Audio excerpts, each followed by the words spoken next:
বিসমিল্লাহির রহমান রহিম। আজকের আমাদের এই সেমিনার অনুষ্ঠানের সম্মানিত সভাপতি, মঞ্চে উপস্থিত সম্মানিত স্থায়ী কমিটির সদস্য জনাব মঈন খান, উপস্থিত আমাদের মিডিয়া সেল এবং বিএনআরসির সম্মানিত নেতৃবৃন্দ ডক্টর পাভেল এবং জনাব জবিউল্লাহ সহ আমার সামনে উপস্থিত আমার ঢাকা বিভাগের বিভিন্ন পর্যায়ের মূল দল সহ আমাদের সকল অঙ্গ সহযোগী সংগঠনের বিভিন্ন পর্যায়ের নেতৃবৃন্দ, আসসালামু আলাইকুম। আজকে আমাদের বিএনপির ইতিহাসে আমি মনে করি একটি উল্লেখযোগ্য দিন। এই জন্য উল্লেখযোগ্য দিন এই জন্য উল্লেখযোগ্য দিন আপনারা যারা সামনে বসে আছেন, আজকে যারা এখানে পার্টিসিপেট করেছেন, অংশগ্রহণ করেছেন, আপনারা এই দলের সদস্য। আপনারা এমন একটি দলের সদস্য যেই দলটি অতীতে দেশের উন্নয়নের জন্য, এই দেশের মানুষের ভাগ্যের পরিবর্তনের জন্য, ভালো কিছুর জন্য কাজ করেছে। সব ক্ষেত্রে সফল হয়েছে বলবো না, অনেক ক্ষেত্রেই সফল হয়েছে। আরো হয়তো হতে পারতো, বিভিন্ন কারণে হয়নি। আমরা অনেক কিছু করেছি, সবকিছু করতে পেরেছি তা না, হয়তো আরো কিছু করতে পারতাম আমরা, তবে করাটা শেষ হয়ে যায়নি। আমরা সকলেই জানি, আমাদের বাইরেও বিভিন্ন নিরপেক্ষ ব্যক্তিরাও বিভিন্ন সময় বলছেন যে ইনশাল্লাহ আল্লাহ রহমতে বাংলাদেশে আগামী দিনে একটি নিরপেক্ষ নির্বাচন হলে আমরা যদি দলকে ঐক্যবদ্ধ, আমাদের নেতাকর্মীদের মধ্যে ঐক্য বজায় রাখতে পারি, আমরা যদি জনগণের চাওয়া অনুযায়ী আমাদের একদম গ্রামের শেষ কর্মীটি থেকে শুরু করে কেন্দ্র পর্যন্ত প্রত্যেকটি নেতা কর্মী আমরা যদি জনগণের চাওয়া অনুযায়ী চলতে পারি, ইনশাল্লাহ আগামী দিনে বিএনপি সরকার গঠন করবে। এবং বিএনপি কথাটা কি বলেছি এটা আপনাদেরকে বুঝতে হবে।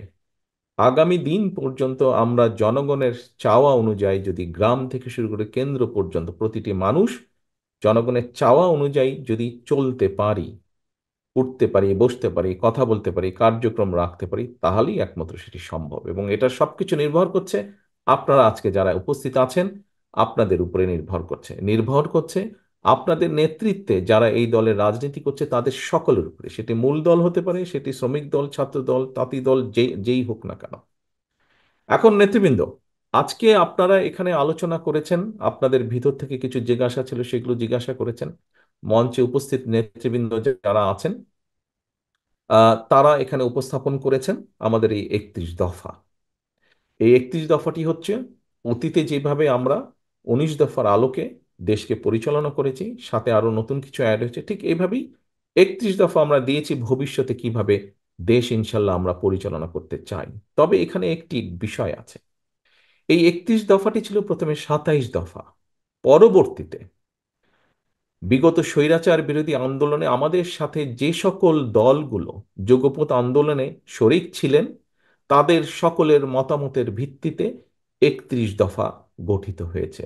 অর্থাৎ এটি শুধু বিএনপি না, গণতন্ত্রের গণতন্ত্রে বিশ্বাসী বাংলাদেশের যতগুলো দল আছে তাদের সকলের সম্মিলিত দেশ জাতি নিয়ে সম্মিলিত চিন্তার ফসলই হচ্ছে এই 31 দফা। এখন প্রিয় নেতৃবৃন্দ, প্রিয় সহকর্মীবৃন্দ, এই যে আমাদের 31 দফা, এই 31 দফাটি আমাদেরকে কবে আমরা দিয়েছি? আপনারা নিশ্চয়ই ইদানিং খেয়াল করছেন, আমরা পত্রপত্রিকা সহ বিভিন্ন মাধ্যমে দেখছি অনেকে অনেক সংস্কারের কথা বলছে। বিভিন্ন এই করতে হবে, এই করতে হবে, সেই করতে হবে, অনেক কিছু বলছে। আহ, আমাদের বিএনপির পক্ষ থেকে দেশ জাতি নিয়ে চিন্তা, আমরা 2 বছর আগে যখন কেউ এই নিয়ে চিন্তাও করেন, দেশের এই বিষয়গুলো নিয়ে চিন্তা করেনি, সেই সময় আপনাদের দল বাংলাদেশ জাতীয়তাবাদী দল 27 দফা প্রস্তাবনা দিয়েছিল জাতির সামনে। অর্থাৎ বিএনপি যখন কেউ এই বিষয়ে কথাই বলেনি, চিন্তাই করেনি, সেই সময়ে বিএনপি দেশের সামনে, দেশের মানুষের সামনে 27 দফা, পরবর্তীতে 31 দফা উপস্থাপন করেছে। অর্থাৎ বিএনপির যে চিন্তা দেশকে নিয়ে, দেশের ভালো কিছু নিয়ে, বিএনপির যে চিন্তা দেশের মানুষের ভালো কিছু করার জন্য, এই 31 দফাই হচ্ছে তার সবচেয়ে বড় প্রমাণ। কারণ অনেক আগে আমরা দিয়েছি। এখন হয়তো অনেকেই অনেক কিছু বলতে পারেন, অবশ্যই যারা যেটি বলবেন, আমাদের এখানে নিচে লেখাই আছে 31 দফার মধ্যে যে, এবং আমরা বারবার বলেওছি যে 31 দফা যে শুধু 31 দফায় থাকবে, এটি যে চেঞ্জ হবে না তা না। এর ভিতরে যদি ভালো কোনো বিষয়, যদি ভালো কোনো প্রস্তাবনা আসে, অবশ্যই আমরা সেটি গ্রহণ করব। অবশ্যই সেটির আলোকে, সেটি সকলের কাছে গ্রহণযোগ্য হলে, সেটির আলোকে আমরা যদি রাষ্ট্র পরিচালনার দায়িত্বে থাকি, সেটির আলোকে অবশ্যই আমরা দেশের পলিসি গ্রহণ করব। এটি প্রস্তাব সকলের কাছে, সকল মানুষের কাছে। কেউ যদি ভালো কিছু দেন, অবশ্যই আমরা তা গ্রহণ করব। এখন প্রিয় সহকর্মীবৃন্দ, এখানে আমি জয়েন করার পরে আপনাদের সাথে এখান থেকে প্রশ্ন এসছে যে আমরা এই 31 দফা নিয়ে কত দূর কিভাবে যাব। আমার মনে হয় আপনারা এখানে আজকে যারা উপস্থিত আছেন, আপনারা সকলে পোড় খাওয়া নেতৃবৃন্দ। ক্যামেরার পেছনে যে আছেন, প্লিজ আমাকে, সামনে যে অডিয়েন্স আছে ওনাদের দিকে ফোকাসিং, জি, থ্যাংক ইউ। এই 31 দফা কিন্তু আমাদেরকে মাঠে নিয়ে যেতে হবে। 31 দফা শুধু আজকে যারা আপনারা আছেন এই ঘরের ভেতরে সীমাবদ্ধ থাকলে চলবে না। এটি মানুষের জন্য, একদম প্রান্তিক লেভেলের মানুষের কথাও কম বেশি এখানে আছে।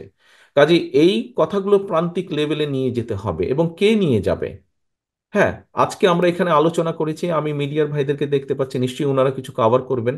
ওনারা ওনাদের মতন করে জানাবেন যে আমরা কি আলোচনা করেছি, কি উপস্থাপন করেছি। কিন্তু দায়িত্বটা তো আপনাদের প্রত্যেকের। দায়িত্বটা আপনাদের প্রত্যেকের। এখানে সভাপতি হিসেবে একটু আগে বলেছেন, ওনাদের সাথে আমার এর 2 দিন আগে বৈঠক হয়েছে, কথা হয়েছে, আমরা কর্মসূচি গ্রহণ করেছি, নিশ্চয়ই আপনাদেরকে জানিয়েছেন অথবা জানাবেন। এটি আজকে বিভাগীয় নেতৃবৃন্দের সাথে